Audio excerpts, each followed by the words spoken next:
Terus termasuk dosane jenengan sedanten niku senengane cerita Nabi Adam. Nabi Adam mbok critakno dosane, mulane do kualat. Wong nyeritakno bapake kok nyeritakno napa? Dosane. Mulane kata kiai kualat, wong bapake kok diler-ler napa? Dosane. Mulane nak cerita Nabi Adam niki kedah sempurna. Terus niki kula cicil juz tunggal napa wa 'allama Adamal napa? Asma. Pertama kali hubungannya Nabi Adam kalian Allah Subhanahu wa taala ini hubungan mengajarkan nama sesuatu. Jadi sampean jangan pakai teori modern bahwa apa artinya sebuah nama. Nama itu penting sekali. Sekali penamaan itu salah berarti Anda menstatuskan secara nama salah dan itu berakibat fatal. Jadi semua kesalahan manusia mulai periode syirik mensekutukan Allah itu karena kesalahan menyebut apa? Nama. Ini penting kalau aturaken. Jadi misalnya orang Arab itu ada batu tertentu yang dipahat disebut manat. Manat itu dari kosakata manan, pemberi. Yang satu disebut uzza, sesuatu yang aziz, yang agung. Sehingga akhirnya diperagungkan. Coba kalau misalnya manat dan lata itu ketemu orang Lasem, terus ditanyakan, ini batu apa ini? Dari Purwodadi apa dari Mojokerto, yang mahat siapa? Ini irungnya ndak pas, ini matanya kok agak picek. Andekan distatuskan seperti itu, kira-kira disembah apa enggak? Enggak. Iki pas pembuatan ini pate protol terus digenti gitu. Sehingga setiap kemusyrikan itu semua para nabi ngendikan inhiya illa asmaun sammaitumuha antum wa aba'ukum ma anzalallahu biha min sultan. Sebagian ayat ma anzalallahu biha min sultan. Bahwa kesalahan-kesalahan yang kamu timbulkan itu karena kamu kesalahan bikin nama. Makanya status itu penting.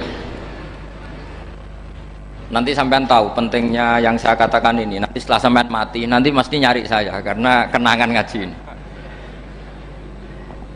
Ini Mas Atabik itu mas saya, beliau seorang dokter, tapi saya tidak akan bilang dia dokter karena nanti anak cucunya inginnya jadi dosen. Tapi kalau saya menstatuskan dia turunan Mbah Sambu, babai wong alim. Wah anak putune arah alim isin. Dia nak di status no pegawai negeri dosen. Wah anak putune golek duit pikirannya kan. Karena status itu mengilhami apa? Status itu karena itu yang dikenalkan. Makanya ini penting. Fir'aun ketika dianggap sebagai Tuhan itu karena dia berhasil menamakan dirinya orang yang nggak pernah sakit dan dia penguasa. Penguasa itu artinya apa? Dia memimpin sekian orang, akhirnya dianggap Tuhan. Tapi ketika debat terbuka sama Nabi Musa, pertama mohon standar mawon nggih. Pertama kata Fir'aun, wama Rabbul Alamin, lalu Tuhan kamu itu siapa? Kata Musa, yang menuhani langit dan bumi. Fir'aun masih bisa berargumentasi, setahu saya di bumi Tuhan hanya saya. Soal kemungkinan Tuhan Anda di langit, terus Fir'aun nyuruh Haman, ya Haman ibnili sorhal la'ali abluhul asbab as-samawati fa'attali'a ila ilahi Musa. Tapi kalau itu dibuktikan, nanti Musa pasti kalah, karena kalau Fir'aun naik ke langit pasti gak melihat Tuhan.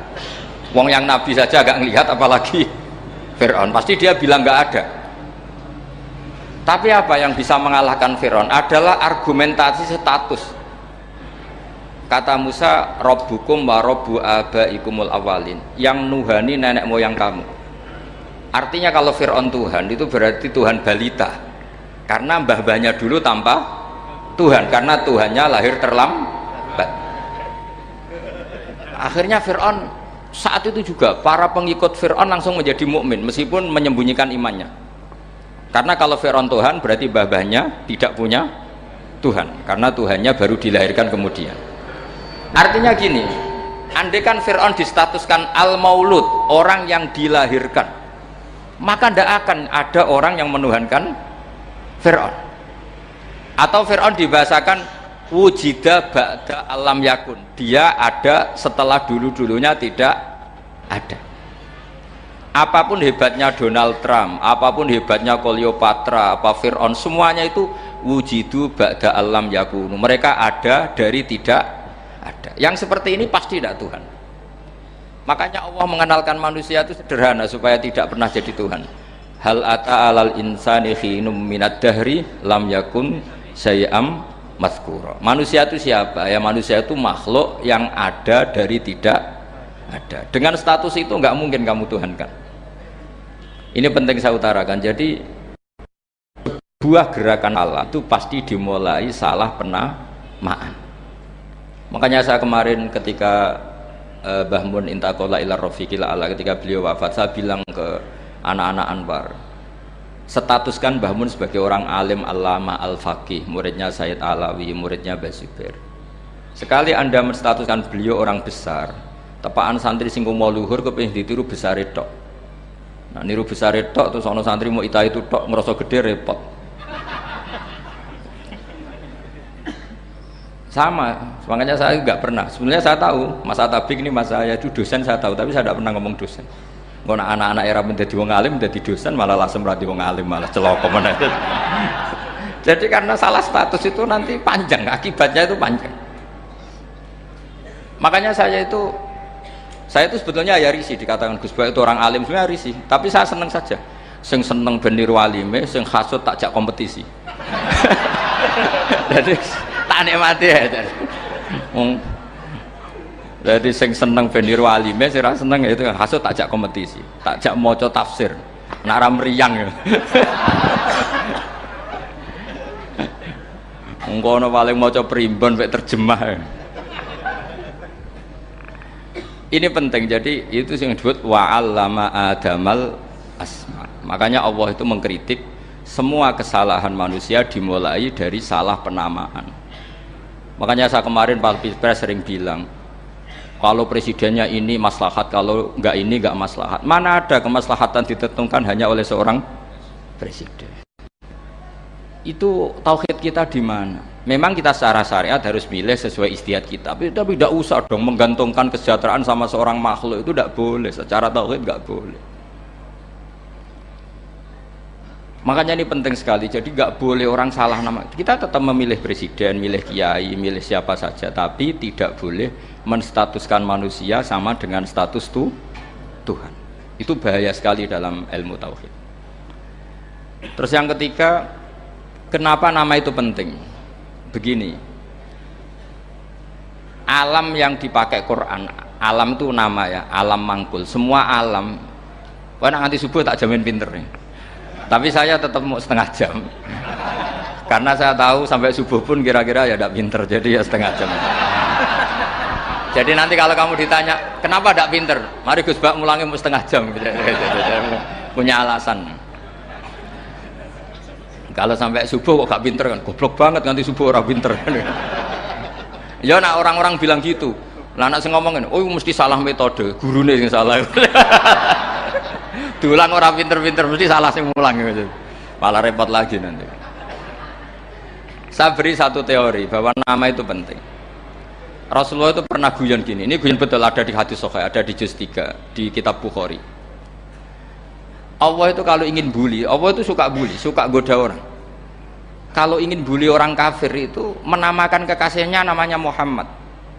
Makanya Nabi pernah guyon, ala ta'jabuna kaifa yasrifu wa anni syatma quraisin wa la'nahu. Kenapa Anda nggak pernah berpikir bahwa Allah begitu mencintai saya sampai bikin nama untuk saya itu nama yang membingungkan semua orang kafir? Karena kalau Abu Jahal nyari Muhammad mana, itu kalau kamu tahu bahasa Arab berarti artinya kan orang terpuji mana. Padahal Abu Jahal itu menghindari kata orang terpuji. Jadi bingung dia, Muhammad kamu jancuk, coba kamu terjemah, wahai orang terpuji kamu. Itu kan kacau semua. Makanya Allah itu suka bully. Jadi kata Nabi Muhammad, kamu tahu betapa Allah itu mencintai saya dan bikin bingung orang-orang yang menghujat saya, karena mereka kalau menghujat saya tetap menamai Muhammad. Itu coba kalau kamu tahu bahasa Arab, maknanya Muhammad orang yang berarti kira-kira kalau Abu Jahal Misa itu jancuk kamu Muhammad, berarti artinya apa? Wahai orang terpuji kamu jancuk. Ini kalimat yang kacau kan. Akhirnya Abu Jahal pinter, kalau nyari Muhammad bilang gitu, ya mudzammam, ainal mudzammam. Makanya kata Nabi, yastamuna mudzammaman wa yal'aununa mudzammaman wa ana Muhammad. Akhirnya Abu Jahal kalau nyari Muhammad, ainal mudzammam, mana orang yang tercela? Akhirnya orang-orang tanya, mudzammam itu siapa? Muhammad itu loh. Akhirnya dia keliru lagi. Ya Muhammad itu loh. Akhirnya ya bilang Muhammad lagi. Jadi kayak apa? Makanya itu saya mangkal kalau sama orang ndak anaknya Kiai jenenge Agus, karena ya tetap diceluk Gus.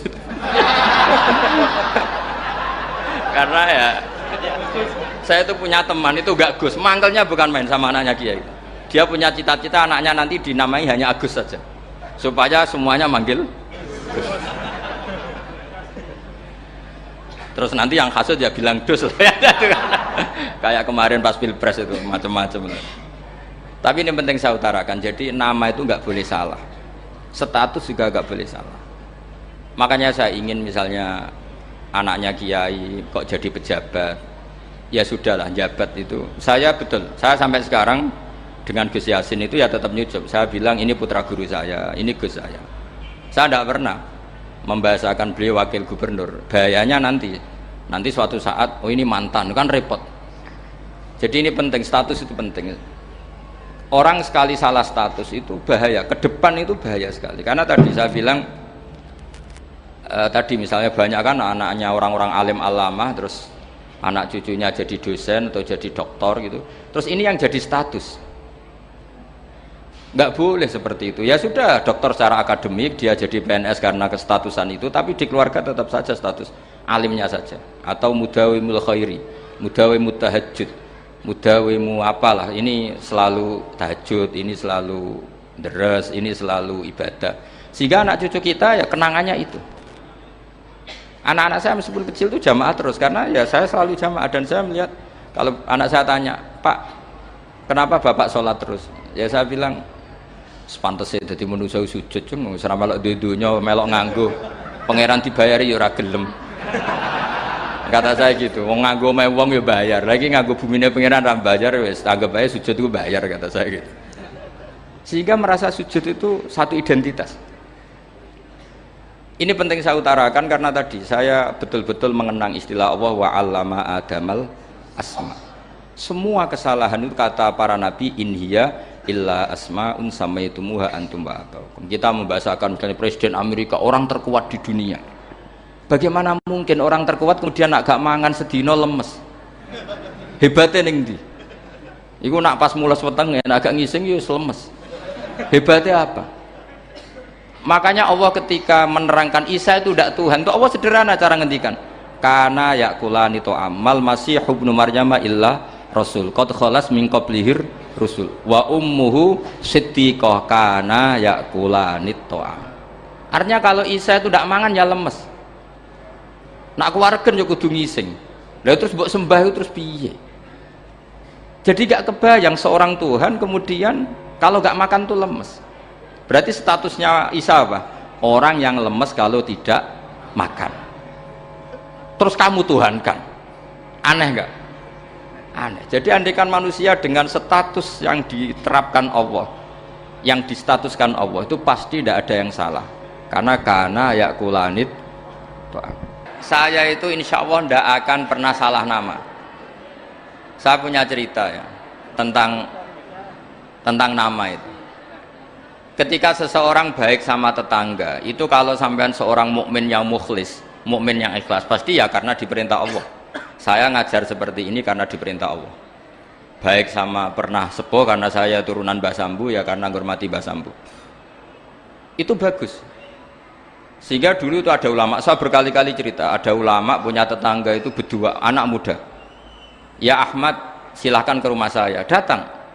Setelah datang ke rumah pemuda tadi, kata pemuda tadi, ya Ahmad silahkan kembali, saya tidak butuh kamu. Kembali Imam Ahmad, dan santai saja. Setelah kembali sekian menit dipanggil lagi, ya Ahmad saya jadi butuh kamu, datang ke rumah saya. Datang lagi. Setelah datang, saya tidak butuh kamu, silahkan pulang. Pulang sampai 3 kali. Itu Imam Ahmad senangnya bukan main, kelihatan ceria, senang. Lama-lama muda ini tanya, ya Ahmad kenapa anda tidak tersinggung, bukankah itu menyakitkan? Enggak, kata saya. Tapi saya akan menyebalkan. Enggak, kata saya. Kata Imam Ahmad, kenapa aja? saya ini diperintah sama Allah kon apik mbek tangga dadi nek mbok undang ya teko mbok kon mulai ya mulai alhamdulillah iso nglakoni perintahe Allah dadi aku ora ono hubungane mbek kowe sehingga orang itu gak bisa didikte oleh di sekelilingnya karena ya hubungannya langsung sama Allah Subhanahu wa ta'ala. Jadi dulu itu orang jadi wali itu segampang itu. Kalau kamu kan enggak, hukum tentang tetangga itu kamu kayak orang kapitalis, kayak orang komunis, pakai teori sosial. Nak diapik yo apik, dieleki yo elek. Itu kan pikiran PKI itu. Artinya satu perilaku sosial didikte oleh makhluk itu perilaku orang mukmin atau orang PKI? Itu orang PKI. Kalau orang mukmin ya mangkana yu'minu billahi wal yaumil akhir fal yukrim jarahu, kita baik sama tetangga karena diperintah Allah, sehingga kecewa ada kecewa ya santai saja. Imam Ahmad katanya, kenapa engkau tetap ceria? Aku ora urusan mbek kowe, urusanku mbek pangeran. Pangeran ngutus sampai mbek tonggo. Ya sudah seperti itu. Jadi andaikan seorang manusia melakukan kebaikan karena dia makmur, amarahu wa, kita diperintahkan Allah baik sama tetangga. Ya biasanya tetap seperti itu. Kita diperintahkan Allah baik sama, sehingga ketika ngalami kayak yang dialami Ahmad kita santai saja. Ketika kita datang bi amrillah, ketika kembali ya bi amrillah, sehingga ya sudah kita dapat pahala. Tapi kalau kamu kedikte secara sosial, maka kamu akan menjadi orang murahan, yaitu seorang ulama didikte oleh anak muda yang kampungan. Justru kita kalah kan, kita kampungan sekali karena kita ulama senengnya kalau disenengkan orang, mangkelnya kalau dimangkelkan orang. Artinya apa? Kamu didikte makhluk. Itu kerennya di mana coba? Kerennya di mana? Nggak ada sama sekali. Apalagi yang dikte trimo canom sing goblok sing desa. Kamu seorang ulama besar. Tapi kalau kamu hubungannya dengan Allah, dia muji kamu, alhamdulillah dipuji. Dia memaki kamu, alhamdulillah dapat pahala lewat jalur sabar. Kan santai saja. Sehingga saya berkali-kali bilang, setan itu untungnya tidak pernah ngaji saya. Kalau ngaji dia pasti ngerusak metode, rubah metode. Tapi saya tadi berdoa supaya ngaji ini gak didengar setan. Setan itu ya goblok betul. Setan itu kan suka ya kalau anaknya kiai, cucu kiai dibikin konflik. Dia ngiranya dengan konflik pondok itu tidak solid. Ternyata enggak. Misalnya masa tabik konflik sama keluarga, Bani Lasem, terus ada yang minggat ke Papua kemana-mana. Namanya turunan kiai di mana-mana tetap bikin pondok, bikin masjid. Yang dulu masjid hanya ada di Lasem, barokahnya tukaran ada di mana-mana. Lah itu namanya setan itu salah perhitungan apa? Makanya gobloknya dia itu udah ngaji saya. Kalau ngaji tak kasih tahu itu bahaya itu. Bikin kiai konflik itu bahaya. Iya betul. Islam ada di Indonesia itu ya barokahnya konfliknya sahabat. Sayyidina Ali dan Sayyidina Muawiyah itu konflik. Banyak sahabat netral yang ingin menghindari itu mau ke Cina. Di Selat Malaka sebagian terdampar, terus ada yang ke Aceh, ada yang ke Sumatera. Namanya Syekh Baros, itu muridnya Sayyidina Ali. Makanya awal Islam di Indonesia dimulai Syekh Yusuf Baros itu.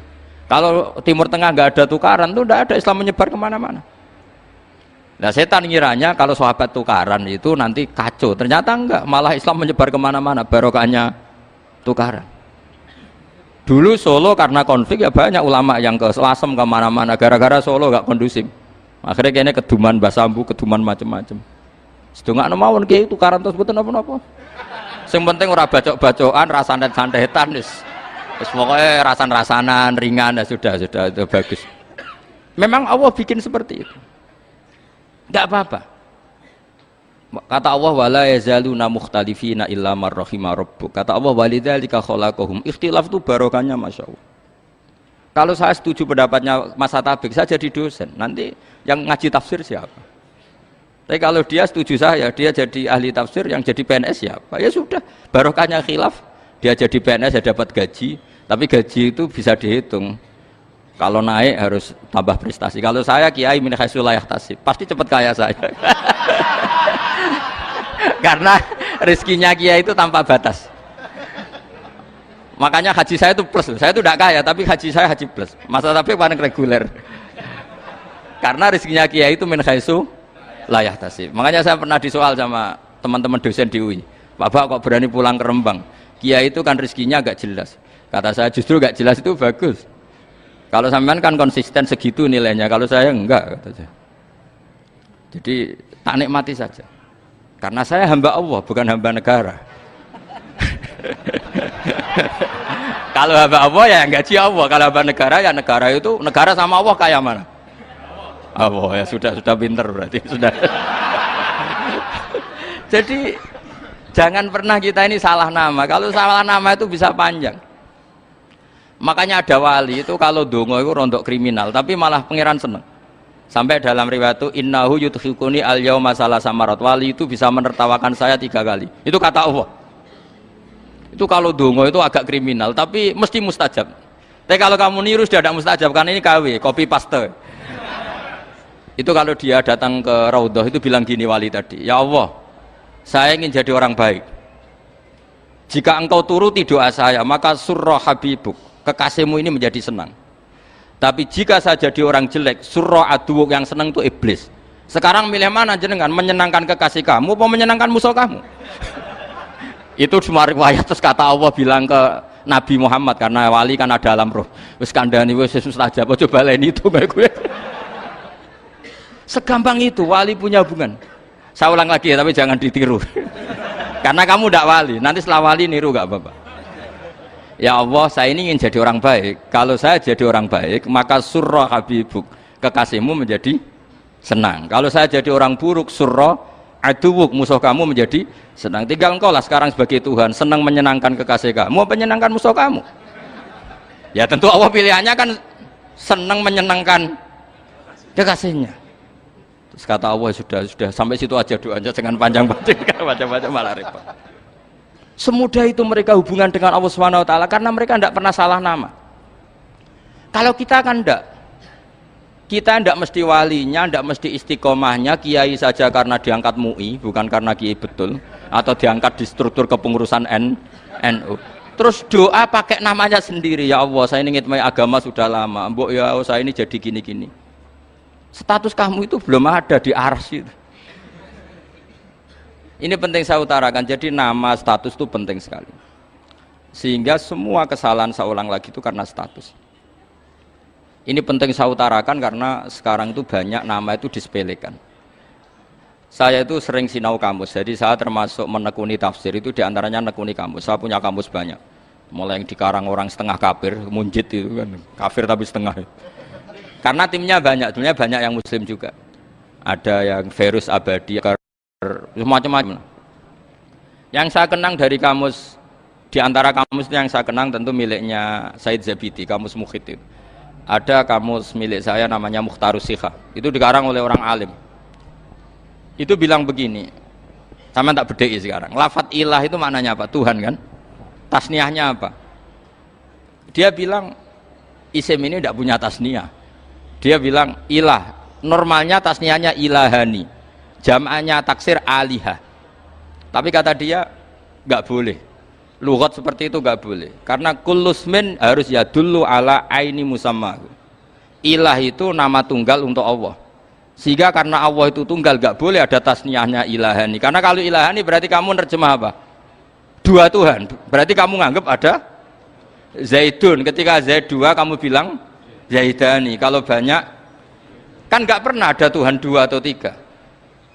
Makanya kata pengarangnya itu Abu Bakar Ar-Razi itu kata beliau, wahadal ismu la musanna lahu wala jam'ah wa innama jama'uhu wasannauhu, katanya. Isim ini tidak punya tasniah, tidak punya jamak. Tapi kalau orang-orang, katanya, orang-orang itu bilang ini ada jamaknya, ada tasniahnya. Ini penting sekali. Karena kesalahan itu nggak ada. Cara teori Quran itu kesalahan itu tidak ada. Yang ada adalah orang salah. Beda loh ya. Tak wari dadi wong pinter. Makanya ini sampai subuh. Tak wari dadi wong pinter. Saya ulang lagi ya. Kesalahan itu tidak ada. Yang ada itu orang salah. Pernah ada nggak 1 tambah 1 15? Nggak ada kan? Tapi kalau orang salah bilang 15, ada. Pernah nggak putih ini hakikatnya hitam? Nggak pernah kan? Tapi kalau orang salah, misalnya Rabun bilang ini hitam, ada. Sehingga ini penting, ini dalam teori ilmu mantek. Setiap Allah menyalahkan mereka, itu kata Allah, yaquluna bi afwahihim. Mereka itu melafatkan dengan mulut mereka bahwa Tuhan itu 3 misalnya, bahwa Lata Hubal itu Tuhan. Itu kalimat yang keluar dari mulut mereka tapi tidak menunjuk hakikat. Makanya kata Allah, kaburas kalimatan takhruju min afwahihim. Sungguh kalimat itu kalimat kriminal betul yang keluar dari lisan mereka. Karena apa? Normalnya kalimat itu tadullu ala musammahu atau musammaha. Yang namanya kalimat misalnya putih yang menunjuk putih, hitam menunjuk hitam. Nah kalau Tuhan yang menunjuk Allah, Tuhan kok ditunjukkan ke batu? Itu kan kacau. Tuhan kamu siapa? Hubal. Itu batu apa Tuhan? Batu. Tuhan kamu siapa? Yesus. Yesus itu manusia apa Tuhan? Manusia. Makanya kata Allah, kaburos kalimatan takhruju min, mesti tulisannya iyaquluna illa kadiba. Ini penting saya utarakan. Jadi makanya kesalahan itu tidak ada, yang ada itu orang salah. Makanya kata Allah, ja'al haqqu wa zahaqal batil. Kalau ada hak pasti batil itu hilang. Tapi orang yang meyakini kebatilan banyak, tapi kebatilan itu tidak ada. Pernah ada enggak 1 tambah 1 15? Enggak pernah ada kan? Tapi kalau orang bilang itu ada. Ini penting saya utarakan. Makanya kamu jangan janggal. Kata Allah ja'al haqqu wa zahaqal batil. Ternyata sekarang kebatilan ada di mana-mana. Barang batil itu enggak pernah ada. Yang ada pelakunya. Misalnya nyon sewu misalnya gini. Zina itu mengenakkan apa enggak? Kata orang yang ahli nafsu mengenakkan. Tapi hakikatnya tidak pernah mengenakkan. Sekarang tanyakan yang pernah melakukan itu, yang terhantui dosa oleh itu. Hakikatnya menyakitkan apa mengenakkan? Menyakitkan.